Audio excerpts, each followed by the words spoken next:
Hi and welcome to YouthTalk, a podcast run by Baptist Youth, where in each episode we take a different topic and think about it from the perspective of a Christian young person.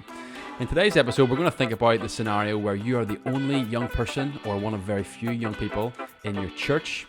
What should you do? Should you just grit your teeth and plow on? Should you leave the church? That and more coming up in just a few moments.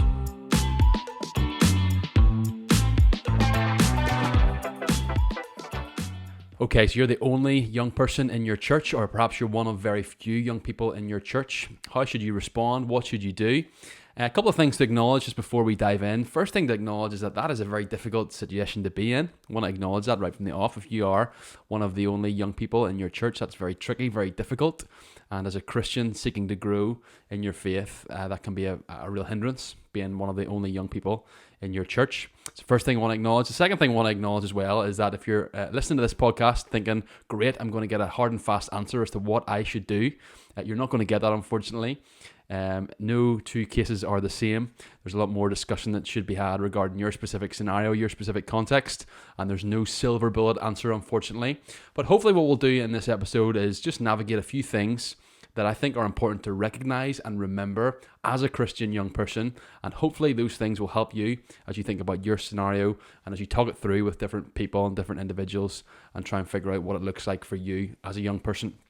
So let's dive in. Let's think about 6 things I think are important to recognize as a young person as it relates to this issue of being one of very few young people in your church. First thing to remember is recognize the significance of committing to a church. Recognize the significance of committing to a church. You know, we live in a really consumeristic world whereby if something is not pleasing to me and doesn't fulfill my little personal needs, we can just pack our bags and move on to the next thing that will. And this is the way we live our lives in so many different areas. Think about even something basic like going to a restaurant. Of course, you go to a restaurant. If you don't like the food, you just don't go back to that restaurant. You pick another restaurant. And if you don't like the food there, you don't go back to that restaurant either. You go to another restaurant and you keep going until you find one that pleases you and fulfills all your personal needs and serves the food that you like. And then that becomes the restaurant that you regularly attend. We do the same thing with coffee shops or with clothes stores, whatever the case may be. We always make decisions about what we attend and what we don't based upon what fills and fulfills our personal needs. And so there's a real tendency then for us to do the exact same thing when it comes to church, isn't it? We will have that exact same mindset quite naturally because that's how we treat everything else in our world. And why shouldn't we do that? Well, we shouldn't do that because church is not like a restaurant. Church is not like a coffee shop. Church is not like a clothes shop. Church is altogether different. Church is not so much an event that you attend. Church is a family that you belong to. Church is a family that you belong to. And so it's just as crazy to kind of leave your church because of personal things not going your way or personal preferences not being tailored to your needs. That's just as crazy as it would be for you to perhaps leave your family because you didn't like someone in your family. You know, imagine you're at a family gathering and you come home and you think, my cousin really does my head in. I know what I'm going to do. I'm going to put myself up for adoption, right? That's not how you would respond. That would not be a very wise or logical response to put yourself up for adoption because your cousin did your head in. That's a bit of a silly example. But the reason you wouldn't do that is because you acknowledge that family runs deeper, doesn't it? It's not just like something that's disposable, like what restaurant you go to or what coffee shop you choose. Family connections run deeper, and so it is with church. It's one thing that we all need to recognize as Christians. We need to recognize the significance of committing to a church. We were created for community. We're created as Christians to be a part of a local church, and that church is our family. And so again, that's not me saying you need to do this or you need to do that when it comes to being the only young person in your church. It's not me saying you absolutely must stay at your church, but it's something that needs to be factored into our decision, the significance of committing to a local church in the scriptures. That's the first thing I need to recognize. Second thing we need to recognize is our human tendency to have false expectations of a church. Our human tendency to have false expectations from a church. Again, this is a real danger for us because when we think about any other aspects of our life, we kind of know what we're looking for, don't we? So you think about a restaurant. You go to a restaurant because you're hungry, don't you? Why do you go to a concert? You go to a concert because you want to hear good music. But I wonder if you're to ask the question, why do we go to church? Why do we go to church? You might think, well, that's not really a relevant question. Well, actually it is, because if we know why we go to church, we kind of know what we should judge church based upon, don't we? So church is really there as a means of God helping build us up as his followers and as a means of God advancing his gospel throughout the world. That's really what the church is there for. It's his tool for building up believers and advancing his gospel throughout the world. You could, of course, pick holes in that definition, but hopefully that gets us in the right ballpark. And why is that important to ask? Well, as we think about what church is ultimately for, it should then help us discern what we should value in a church. So let me give you a couple of examples of if we get the definition of church wrong, and we'll value the wrong things. Some very obvious examples. Of course, church is not primarily there as a place where you're going to hear great music. Sure, it's not. That's not what the church is there for. That's what concerts are there for. That's not why the church is there for. It's not what it exists for. And so you're not going to leave a church because the music isn't, good enough. Sure, you're not. You're not going to leave a church because the music isn't exactly to your taste, because that's not what the church is there for. That would be a silly thing to do. Similarly, the church is not there primarily to serve good coffee to the community. Sure, it's not. That's what coffee shops are there for. It's not what the church is there for. So it would be very bizarre as a Christian to think, I'm going to leave my church because just the pre-service coffee is just terrible. The tea that they serve after the service is just so pathetic and weak. That'd be a very silly reason to leave your church, because we all know that's not why church is there. And so similarly, as we think about this discussion, let's also acknowledge that church is not there primarily as a means to be a place where all our relational needs are met. Church is not there to be primarily a place where all our relational needs are met. Yes, friendship can be a very good and healthy part of church life, but it's not the primary and it's not the only factor that needs to be considered as we think about the church that we go to. Now again, I'm not trying to sway you one way or the other. I've got no secret agenda here, but that's just another factor that we need to remember and recognize as we think about this issue. So recognize the significance of committing to a church, firstly. Secondly, recognize our human tendency to have false expectations of a church. Third thing to recognize the importance of intergenerational relationships. Recognize the importance of intergenerational relationships. One of the things that makes the church an amazing place is that as you look around at any church service, no doubt you'll probably see that there's a whole variety of different types of people, aren't there? Think about the different types of people in your church. As you look around the room on a Sunday morning, people of different ages, different backgrounds, different walks of life, different financial situations, different ethnicities. The body of Christ is a really diverse place, and it reminds us of what Paul says in Galatians 3:28. He says, there's neither Jew nor Greek, man nor woman, slave nor free, for we are all one in Christ Jesus. That's Paul's way of saying that God doesn't discriminate when it comes to salvation.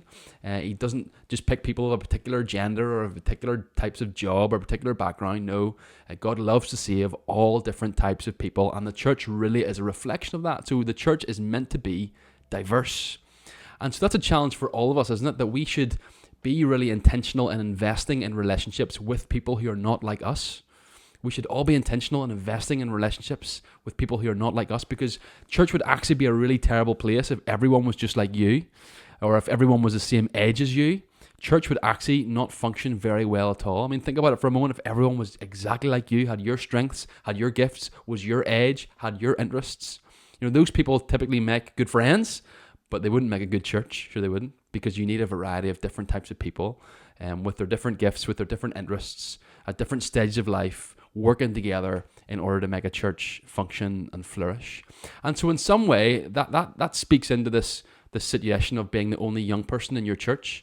And in some sense, if you're at a church where there's loads of people your age, loads of people like you, there's a sense in which you're actually a little bit disadvantaged, aren't you? Because you at that point will just naturally be inclined to hang around people like you and just sit with people like you and serve in ministries just with the people who are like you. And at that stage, you really lose all the richness of how community was supposed to be, of having opportunities and being intentional about serving alongside and having fellowship with people who are not like you, because the Bible would seem to suggest that we actually need that. We need people who are not like us to help us grow in our Christian faith and to help us walk in the gospel. So in some sense, that's almost, in one way, I know it's a difficult thing as a young Christian, but in some sense, it's actually a good thing as well. It forces us to invest in intergenerational relationships and just general relationships with people who are not like us. So that's an important thing to recognize. Here's a fourth thing to recognize. Now, this might sound like I'm contradicting myself from what I've just said, but I think I'm not, okay? Recognize also the importance of generational relationships. Recognize the importance of generational relationships. I've just said that intergenerational relationships are really important, and that's absolutely true.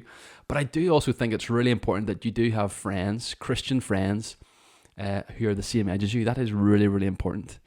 People who are at the same stage of life, they're facing the same issues as you, they live in the same environment as you, you've got shared interests. I do think that's really, really important and significant as a Christian. Now you might say, well, that means then if there are no other Christians my age in my church, surely that means automatically the decision's easy. I just need to leave this church and go to a different church which has people my age. Not necessarily.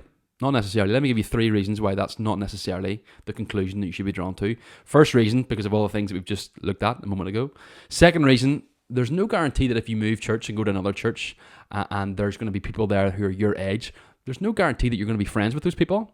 There are plenty of people who are your age who you're not necessarily going to be friends with. Think about even people in your year at school. They're all your age, but you're not friends with them all. So you're not, because just because someone's your age doesn't necessarily mean that you're going to hit it off and be great mates. That's not necessarily the case. But third reason as well is there may be other places apart from the local church where you can actually meet people who are your age and are also a Christian and you can have meaningful fellowship with. There are other places as apart from the local church. So let's keep that in mind as well. Maybe you meet people who are your age at school, at your school CU, maybe people you know from camp or other Christian events. Church is not the only place where you can meet and have fellowship with other Christians who are your age. And so before you make the decision of moving church because there are no other Christians my age, make sure you've exhausted all the other options and all the other places whereby you might meet Christians who are your age, who you can fellowship with and have those particular conversations with about what it looks like to be a Christian as a young person at your particular age and stage of life. So that's important to recognize. Yes, it's important to have Christian friends who are your age, but let's acknowledge that there are other places as well, perhaps, that we can meet people like that, not just in the local church. And okay, maybe there's no other places where you can meet people your age who are Christians. Well, that's going to be a factor as well as you think about what you do next. Fifth thing to recognize then is let's recognize the value of love and service. Recognize the value of love and service. What do we mean by this? Well, as we think about a decision about what you should do in your local church, or maybe you're someone who listening to this and thinking, well, maybe I want to leave my local church. It's very easy just to make that decision based upon me and my individualistic needs. But as Christians, we're not called just to think about me and my individual needs. We're supposed to think corporately. We're supposed to think not just about me, but we. How does my decisions not only affect me, but the people around me, my other fellow church members? And so that's a really important question to ask. How would me leaving my church affect my fellow church members, particularly if I am one of the only or one of the very few young people in this church already? It's quite possible that you leaving would devastate a lot of fellow church members because you, by virtue of being one of the very few young people in the church, they're so blessed by your presence, more so than perhaps you realize. You're so treasured and so valued in the church, precisely because you are one of the only young people in the church. And so that's a factor to remember. How does me leaving actually hinder maybe even the potential of youth ministry happening in the next few years? Okay, it's not happening right now in the church because there's no one else my age. But maybe there are some people who are in the church who in the next few years will be at the age of having a youth ministry. Or maybe there are other families who would be tempted to join the church because there's already a young person like me here. How does me leaving actually impact my fellow church members who are already here, who are still here, and what the church looks like going forward? It's not just about me meeting my personal needs, but let's think about how it impacts other people. And also as it relates to service. We said recognize the value of love and service. And what would me leaving mean for maybe the particular ministries I'm currently involved in serving? Would it leave big gaps? Would it leave big voids? Of course, there are particular things in church life, particular areas and ministries in church life, which are uniquely suited to young people and that young people tend to be maybe better at. I think particularly in the past few years with COVID, these roles have really come to the fore. Things like live streaming and operating the sound desk and all these different things, which have become so valuable in the past few years. Not always, but typically it's younger people who are better suited, who are more familiar with those sorts of different technologies and all the things that come with it. So what impact would me leaving have, not just on my fellow church members and how they feel and what it means for them, but also the areas of service that I'm currently involved with in the church? And then sixthly and finally, here's one last thing to recognize. Recognize the many good things about the church to which you currently attend. Recognize the many good things about the church to which you currently attend. We've said this many a time. You've heard it many a time, and you'll no doubt hear it many more times.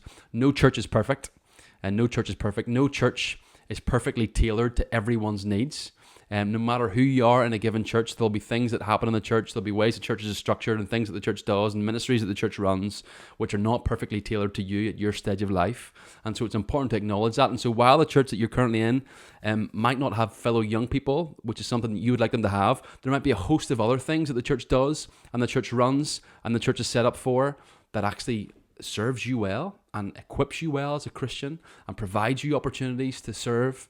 You might be inclined to go down to the church down the road because there's more young people your age, but they might not actually flourish in other areas that the church you're currently in flourishes in. So it's important to remember that in all aspects of the church, there's give and take, isn't there? There's things that are tailored well for us and there's things that aren't. And so maybe having other young people in the church is just one thing out of many others that we need to consider. And the church down the road might have a thriving youth ministry, but what about the teaching? What about small groups? What about opportunities for you to serve? Maybe it doesn't actually have as many opportunities in other areas of church life. And so there are other factors that we need to keep in mind. And so let's make sure we're not downplaying or undervaluing maybe the many other things about my current church, which are really helpful for me and that provide me with opportunities to serve and to worship. So those are just 6 things to recognize and 6 things to remember. Again, as we kind of wrap this discussion up, I hope I have not given you a hard and fast answer either way. That's not been my intention. Hopefully I haven't come across as biased or in any way. I have no secret agenda. But those are just 6 things I think that are helpful to remember and recognize as you think about navigating this discussion of what it means to be a young person, the only young person in your church family. And some of the things that you might want to consider. I think it's really important to have discussions and open dialogue with maybe your parents or your church leaders. Don't just make these decisions alone, but journey with them, with your church elders, and see if they'll be able to help you and guide you as you think about this particular issue. But thank you for tuning in to Youth Talk. I hope it's been helpful. Stay tuned next week where another episode will be dropped and we'll think about another topic from the perspective of a Christian young person. Thanks.